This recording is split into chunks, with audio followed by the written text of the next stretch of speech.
২০৩০ সালের একটা সকাল কল্পনা করুন। আপনি ঘুম থেকে উঠলেন। আপনার স্মার্ট ওয়াচ ভাইব্রেট করে আপনাকে জাগিয়ে দিল। কিন্তু ওটা শুধু অ্যালার্ম নয়, ওটা আপনার গত রাতের ঘুমের কোয়ালিটি, হার্ট রেট এবং ব্লাড প্রেশারের ডেটা অলরেডি ইন্স্যুরেন্স কোম্পানির সার্ভারে আপলোড করে দিয়েছে। আপনি কিচেনে গেলেন কফি বানানোর জন্য, কিন্তু আপনার স্মার্ট কফি মেকার কাজ করছে না। স্পিকারের যান্ত্রিক গলায় ভেসে এলো, দুঃখিত, এই মাসে আপনার কার্বন ক্রেডিট লিমিট শেষ। আগামী 1 তারিখ পর্যন্ত আপনি ইম্পোর্টেড কফি বিনস ব্যবহার করতে পারবেন না। সকাল সকাল বিরক্ত হয়ে আপনি অফিসে যাওয়ার জন্য আপনার সাবস্ক্রিপশন বেসড ইলেকট্রিক গাড়িটা ডাকলেন। গাড়িটা এলো, আপনি উঠলেন, কিন্তু মাঝপথে হঠাৎ গাড়িটা থেমে গেল এবং দরজাগুলো অটোমেটিক লক হয়ে গেল। ড্যাশবোর্ডের স্ক্রিনে একটা লাল নোটিফিকেশনে ভেসে উঠল সতর্কবার্তা।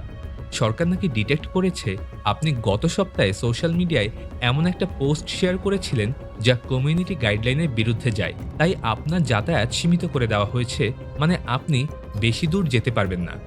আতঙ্কে আপনি পকেট থেকে ফোন বের করে ব্যাংকিং অ্যাপে ঢুকলেন জরিমানা দিয়ে এই যাত্রায় বেঁচে যাওয়ার জন্য। কিন্তু অ্যাপে ট্যাপ করার পর লোডিং আইকনটা ঘুরছে তো ঘুরছেই। কিছুক্ষণ পর স্ক্রিনে ভেসে উঠল, আপনার ব্যালেন্স সাময়িক সময়ের জন্য ফ্রিজ করা হয়েছে, দয়া করে শান্ত থাকুন। আপনার মনে হতে পারে আমি নেটফ্লিক্সের ব্ল্যাক মিররের কোনো এপিসোডের গল্প বলছি, কিন্তু আমি যদি বলি এই টেকনোলজিগুলো কোনো ফিকশন নয়, এগুলো অলরেডি তৈরি হয়ে আছে এবং পৃথিবীর কোনো উন্নত দেশে এর সফট ট্রায়াল বা পরীক্ষামূলক ব্যবহারও চলছে। You will own nothing and you will be happy. এই বাক্যটি ওয়ার্ল্ড ইকোনমিক ফোরামের ওয়েবসাইটে প্রকাশিত তাদের ২০৩০ সালের এজেন্ডার ৮টি প্রেডিকশনের প্রথমটি। কিন্তু তারা আপনাকে যেটা বলেনি সেটা হলো, যদি আপনার কোনো কিছুর মালিকানা নাই থাকে তবে সেগুলোর মালিক কে হবে? উত্তরটা হলো হাতে গোনা কয়েকটি মেগা কর্পোরেশন, একটা সেন্ট্রাল অথরিটি এবং কিছু অ্যালগোরিদম। সবকিছু শুরু হয়েছিল ২০২০ সালের জুনে সুইজারল্যান্ডের ডাভোসে। ওয়ার্ল্ড ইকোনমিক ফোরামের প্রতিষ্ঠাতা ক্লাউস সোয়াব তার বই কোভিড-১৯ দ্য গ্রেট রিসেটে স্পষ্টভাবে লিখেছেন, প্যান্ডেমিক হলো একটা সুবর্ণ সুযোগ পৃথিবীকে নতুন করে সাজানোর জন্য। থানোসের মতো লাগছে, তাই না? আরেকটু বলি, তিনি লিখেছেন, পুরো পৃথিবী আর ফিরে আসবে না। আমাদের এই সুযোগ কাজে লাগিয়ে ক্যাপিটালিজমকে বদলে ফেলতে হবে। কিন্তু এই বদলানোর প্রক্রিয়াটা কোনো যুদ্ধ বা বিপ্লব দিয়ে হবে না, এটা হবে নিঃশব্দে, আপনার অজান্তে, এবং এর প্রধান হাতিয়ার হচ্ছে ইএসজি স্কোর। ইতে এনভায়রনমেন্ট, এসতে সোশ্যাল, আর জিতে গভর্নেন্স। সংক্ষেপে বললে ইএসজি স্কোর হলো আধুনিক অর্থনীতির লাগাম, যা দিয়ে গুটি কয়েক মেগা কর্পোরেশন পুরো পৃথিবীকে তাদের ইচ্ছামতো নাচাবে। কিন্তু কিভাবে? বলছি, ব্ল্যাক রক, ভ্যানগার্ড এবং স্টেট স্ট্রিট, এই ৩ মেগা কর্পোরেশনের ম্যানেজমেন্টের হাতে আছে প্রায় $২০ ট্রিলিয়ন। ব্ল্যাকরকের সিইও ল্যারি ফিঙ্ক খোলাখুলি চিঠিতে লিখেছেন, যদি কোনো কোম্পানি তাদের ইএসজি এজেন্ডা না মানে তবে তাদের ইনভেস্টমেন্ট বন্ধ করে দেওয়া হবে। এর ফলাফলও আমরা দেখেছি শ্রীলঙ্কায়। ইএসজি স্কোর ঠিক রাখতে গিয়ে এবং নেট জিরো হতে গিয়ে তারা রাসায়নিক সার নিষিদ্ধ করে, আর ফলাফল মাত্র ৬ মাসের মধ্যে চালের উৎপাদন ২০% কমে যায় এবং যেই দেশ খাদ্যে স্বয়ংসম্পূর্ণ ছিল সেই দেশটা ভিখারি হয়ে যায়। একই খেলা চলছে নেদারল্যান্ডসে। সেখানে নাইট্রোজেন পলিউশন কমানোর দোহাই দিয়ে ৩,০০০ কৃষি খামার জোর করে বন্ধ করে দেওয়া হচ্ছে। কৃষকদের তাদের পৈতৃক জমি থেকে উচ্ছেদ করা হচ্ছে। কেন? কারণ ওই জমিগুলোতেই তৈরি হবে ট্রাই স্টেট সিটি, ৩০ মিলিয়ন মানুষের এক মেগা স্মার্ট সিটি, আর মানুষকে সেখানে নিয়ন্ত্রণ করা হবে 15 মিনিট সিটির কনসেপ্ট দিয়ে। আচ্ছা, বুঝিয়ে বলছি। অক্সফোর্ডে অলরেডি এর ট্রায়াল চলছে।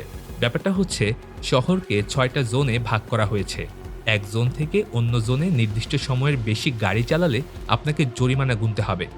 একে তারা বলছে ক্লাইমেট লকডাউন। প্যান্ডেমিক লকডাউনে আপনারা ঘরে বন্দী ছিলেন ভাইরাসের ভয়ে, আর ফিউচারে বন্দী থাকবেন কার্বনের ভয়ে। কিন্তু আপনি যদি এই সিস্টেমের প্রতিবাদ করেন তবে কি হবে? তবে আপনার পরিণতি হতে পারে ২০২২ সালের কানাডিয়ান ট্রাক ড্রাইভারদের মতো। জাস্টিন ট্রুডো কোনো পুলিশ না পাঠিয়ে জাস্ট ব্যাংকারদের ফোন করেছিলেন। এক রাতের মধ্যে কোনো আদালতের নির্দেশ ছাড়াই আন্দোলনকারীদের ব্যাংক অ্যাকাউন্ট ফ্রিজ করে দেওয়া হয়েছিল। তারা খাবার বা গ্যাস কিনতে পারছিল না। এই ঘটনাটি ছিল পৃথিবীর জন্য একটা ওয়েক আপ কল। আবারও প্রমাণ হয়ে গেছে যে ব্যাংকে রাখা টাকা আসলে আপনার না, আর এই কন্ট্রোলিং সিস্টেমকে আরও পারফেক্ট করতে তারা আনছে CBDC, central bank digital currency. Atlantic কাউন্সিলের মতে ১৩৪টি দেশ ইতিমধ্যে এটা নিয়ে কাজ করছে। এটা হলো প্রোগ্রামেবল মানি। সরকার ঠিক করে দিতে পারবে আপনি এই টাকা দিয়ে কি কিনতে পারবেন আর কি কিনতে পারবেন না। হয়তো ৯০০ মাইলের বেশি দূরের কোনো ফ্লাইট বুক করতে যাচ্ছেন, হুট করে স্ক্রিনে ভেসে উঠবে ক্রয় বাতিল করা হলো, দয়া করে পরিবেশ বান্ধব অপশন বেছে নিন। এমনকি অর্থনৈতিক মন্দার সময় তারা আপনার টাকার ওপর এক্সপায়ারি ডেট বসিয়ে দিতে পারে। মানে আপনাকে বলা হবে আগামী ৬০ দিনের মধ্যে টাকা খরচ না করলে তা ভ্যানিশ হয়ে যাবে। মানে ইন্টারনেট ডেটার যে এক্সপায়ারি ডেট আমরা দেখি সেরকম কিছু একটা, যাতে আপনি সঞ্চয় করতে না পারেন। কিন্তু তারা শুধু টাকা নিয়ন্ত্রণ করেই থামবে না।